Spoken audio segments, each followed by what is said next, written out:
ಎಲ್ಲರಿಗೂ ನನ್ನ ನಮಸ್ಕಾರಗಳು. ಜೈ ಭೀಮ್, ಜೈ ಭೀಮ್. ಸ್ವಲ್ಪ ಜೋರಾಗಿ ಧ್ವನಿಯಲ್ಲಿ ಜೈ ಭೀಮ್ ಹೇಳಿ ಸರ್. ತಮಗೆಲ್ಲ ಗೊತ್ತಿದ್ದಂಗೆ 2014 ಕೇಂದ್ರದಲ್ಲಿ BJP ಸರ್ಕಾರ ಬಂದಾದಮೇಲೆ ನಮ್ಮ ರಾಜ್ಯದವರೇ ಒಬ್ಬರು ಕೇಂದ್ರದ ಮಂತ್ರಿ ಆಗಿದ್ದರು, ಅನಂತಕುಮಾರ್ ಹೆಗಡೆ ಅವರು. ಅವ್ರು ಏನಂದರು, BJP ಸರ್ಕಾರ ಬಂದಿರೋದೇ ಸಂವಿಧಾನ ಬದಲಾವಣೆ ಮಾಡೋಕ್ಕಂತ. ಇವತ್ತು ಬಾಬಾ ಸಾಹೇಬ್ ಅಂಬೇಡ್ಕರ್ ಸಂವಿಧಾನ ಕೊಟ್ಟಿಲ್ಲ ಅಂದರೆ ನೀವು ಅಲ್ಲಿ ಕೂರೋಕ್ಕಾಗ್ತಾ ಇಲ್ಲ, ನಾನು ಇಲ್ಲಿ ಮಂತ್ರಿಯಾಗಿ ನಿಲ್ಲಕ್ಕೆ ಸಾಧ್ಯ ಆಗ್ತಾ ಇಲ್ಲ. ಬಾಬಾ ಸಾಹೇಬ್ ಅಂಬೇಡ್ಕರ್ ಸಂವಿಧಾನ ಕೊಟ್ಟಿಗೆ ನೀವು ಅಲ್ಲಿ ಕೂತಿದ್ದೀರಾ, ನಾನು ಮಂತ್ರಿಯಾಗಿ ನಿಂತಿದ್ದೀನಿ. ನಮ್ಮ ಕರ್ತವ್ಯ ಧರ್ಮ ಆಗ್ತಾ ತಾನೆ ಜೋರಾಗಿ ಜೈ ಭೀಮ್ ಹೇಳೋದು. ಜೈ ಭೀಮ್, ಜೈ ಭೀಮ್, ಜೈ ಜೈ ಭೀಮ್. ವೇದಿಕೆ ಮೇಲೆ ಆಸೀನಿರುವ ನಮ್ಮ ನಾಯಕರು, ಈ ರಾಜ್ಯದ ಮುಖ್ಯಮಂತ್ರಿಗಳಾದಂಥ ಮನೆಯ ಸಿದ್ದರಾಮಯ್ಯ ಸಾಹೇಬ್ರೆ, ನಮ್ಮ ಪಕ್ಷದ ಅಧ್ಯಕ್ಷರು ಉಪಮುಖ್ಯಮಂತ್ರಿಗಳಾದಂಥ DK ಶಿವಕುಮಾರ್ ಸಾಹೇಬ್ರೆ, ಈ ಕಾರ್ಯಕ್ರಮದ ಕೇಂದ್ರ ಬಿಂದು ನನ್ನ ಆತ್ಮೀಯ ಸ್ನೇಹಿತರಾದಂಥ ಜಿಲ್ಲಾ ಉಸ್ತುವಾರಿ ಮಂತ್ರಿ ಆದಂಥ MC ಸುಧಾಕರ್ ಅವರೇ, ಇನ್ನೊಬ್ಬರು ಆತ್ಮೀಯರು ಶಾಸಕರಾದಂಥ ರವಿಕುಮಾರ್ ಅವರೇ, ನಮ್ಮ ಪಕ್ಷದ ಮುಖಂಡರು ಆತ್ಮೀಯ ಆದಂಥ ಸಚಿವರಾದಂಥ ಮುನಿಯಪ್ಪ ಅವರೇ, ಇನ್ನೊಬ್ಬರು ಆತ್ಮೀಯರು ನಮ್ಮ ಪಕ್ಷದ ಮುಖಂಡರು ಸಚಿವರಾದಂಥ SC ಮಾದೇವಪ್ಪಣ್ಣ ಅವರೇ, ಇನ್ನೊಬ್ಬರು ನಮ್ಮ ಪಕ್ಷದ ಮುಖಂಡರು ಆತ್ಮೀಯ ಆದಂಥ ಸಚಿವರಾದಂಥ ದಿನೇಶ್ ಗುಂಡೂರು ಅವರೇ, ಇನ್ನೊಬ್ಬರು ನಮ್ಮ ಪಕ್ಷದ ಮುಖಂಡರು ಆತ್ಮೀಯ ಆದಂಥ ಸಚಿವರಾದಂಥ ಕೃಷ್ಣ ಬೈರಾಗೌಡ್ರೆ, ಇನ್ನೊಬ್ಬರು ಆತ್ಮೀಯರು ನಮ್ಮ ಪಕ್ಷದ ಮುಖಂಡರಾದಂಥ ಸಚಿವರಾದಂಥ ಬೈರ್ತಿ ಸುರೇಶ್ ಅವರೇ, ಇನ್ನೊಬ್ಬರು ಆತ್ಮೀಯರು ಸಚಿವರಾದಂಥ K ವೆಂಕಟೇಶ್ ಅವರೇ, ಇನ್ನೊಬ್ಬರು ಆತ್ಮೀಯ ಆದಂಥ ನಮ್ಮ ಪಕ್ಷದ ಮುಖಂಡರಾದಂಥ ಸಚಿವರಾದಂಥ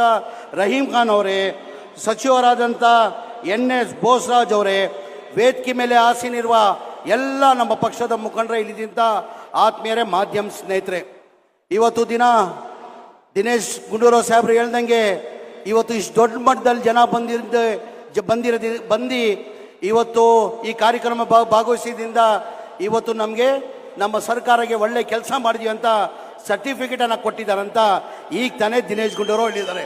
ಜನ ಸುಮ್ ಎಲ್ಲೂ ಸೇರಲ್ಲ. ಮೊನ್ನೆನೂ ನಾವು ನಮ್ಮ ತಾಲೂಕಲ್ಲಿ, ನಮ್ಮ ಜಿಲ್ಲೆಯಲ್ಲಿ ತಾಲೂಕು ಮಟ್ಟ ಕಾರ್ಯಕ್ರಮ ಮಾಡಿದ್ವು. ಆವಾಗಲೂ ಹೆಚ್ಚಿನ ಸಂಖ್ಯೆಯಲ್ಲಿ ಬಂದು ಸರ್ಕಾರಕ್ಕೆ ಆಶೀರ್ವಾದ ಮಾಡಿದರು. ಇವತ್ತು ದಿನ 2008 ಕೋಟಿ ವೆಚ್ಚದಲ್ಲಿ ಉದ್ಘಾಟನೆ ಕಾರ್ಯಕ್ರಮ ಹಾಗೆ ಗುದ್ಲಿ ಪೂಜೆ ಕಾರ್ಯಕ್ರಮನ 2008 ಕೋಟಿ ವೆಚ್ಚದಲ್ಲಿ ಇಟ್ಕೊಂಡಿದ್ದಾರೆ. ಅದರಲ್ಲಿ ಬಾಗೇಪಲ್ಲಿದು ಬಿಟ್ಟು, ಬಾಗೇಪಲ್ಲಿದೇನೋ 210 ಕೋಟಿದು ಅದು ಬಿಟ್ಟು 2008 ಕೋಟಿದು ಇವತ್ತು ಉದ್ಘಾಟನೆ ಕಾರ್ಯಕ್ರಮ ಹಾಗೂ ಗುದ್ಲೆ ಪೂಜೆ ಕಾರ್ಯಕ್ರಮನ ಹಮ್ಮಿಕೊಂಡಿದ್ದಾರೆ. ಇವತ್ತು BJP ಸರ್ಕಾರದಲ್ಲಿ ನಮ್ಮ ಸರ್ಕಾರ ಬಂದಾದ ಮೇಲೆ BJPಯವರು ಹೇಳ್ತಾ ಇದ್ರು, ಈ ಸರ್ಕಾರ ಗ್ಯಾರಂಟಿ ಕೊಟ್ಟಿದ್ದರಿಂದ ದಿವಾಲಿ ಆಗಿದೆ, ಸರ್ಕಾರದಲ್ಲಿ ದುಡ್ಡಿಲ್ಲ ಅಂತ.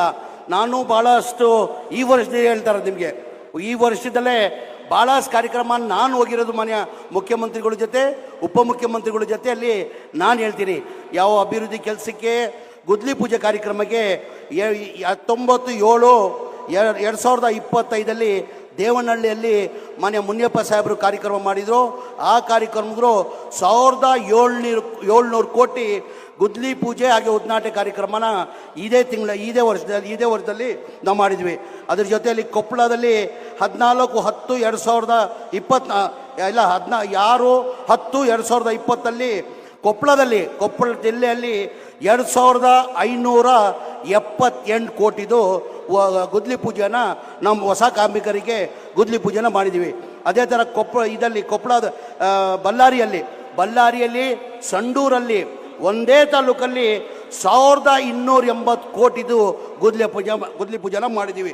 ಮೊನ್ನೆ ನಮ್ಮ ಹೋದ ತಿಂಗಳಲ್ಲಿ ನಮ್ಮ ಜಿಲ್ಲೆಯಲ್ಲಿ ಕೂಡಲಗಿಯಲ್ಲಿ ಬರೀ ತಾಲೂಕುವಾರು ಕಾರ್ಯಕ್ರಮಕ್ಕೆ ಗುದ್ಲಿ ಪೂಜೆನ 1234 ಕೋಟಿ ನಾವು ಮಾಡಿದ್ದೀವಿ. ಒಟ್ಟಾಗಿ ನಾನು ನೋಡ್ದಂಗೆ 5-6 ಜಿಲ್ಲೆಗೆ ನಾನು ಈ ತಿಂಗಳಲ್ಲಿ ನಾನು ಹೋಗಿದೆ. ಅಲ್ಲಿ ಒಟ್ಟಾಗಿ ನೋಡಿದ್ರೆ ಇವತ್ತು ಈ ಜಿಲ್ಲೆ ಚಿಕ್ಕಬಳ್ಳಾಪುರ ಜಿಲ್ಲೆ ಸೇರಿಕೊಂಡ್ರೆ ಕನಿಷ್ಠ 14,000 ಕೋಟಿದು ಕಾರ್ಯಕ್ರಮನ ನಮ್ಮ ಸರ್ಕಾರ ಮಾಡಿದೆ. ಎಲ್ಲಿ ನಮ್ಮ ಸರ್ಕಾರ ದಿವಾಲಿ ಆಗಿದೆ ಅಂತ BJPಯವರು ಹೆಂಗಿದೆಲ್ಲ ಮಾಡೋಕ್ಕೆ ಸಾಧ್ಯ ಅಂತ BJP ಸ್ನೇಹಿತರಿಗೆ ಕೇಳಕ್ಕೆ ಬಯಸ್ತಾ ಇದ್ದೀನಿ. ಹಾಗಾಗಿ ಎಲ್ಲ ಕಡೆ ಮನೆ ಮುಖ್ಯಮಂತ್ರಿಗಳು ಎಲ್ಲ ಜಿಲ್ಲೆಯಲ್ಲಿ ಕಾರ್ಯಕ್ರಮನ ಹಮ್ಮಿಕೊಂಡು ಮಾಡ್ತಾರೆ.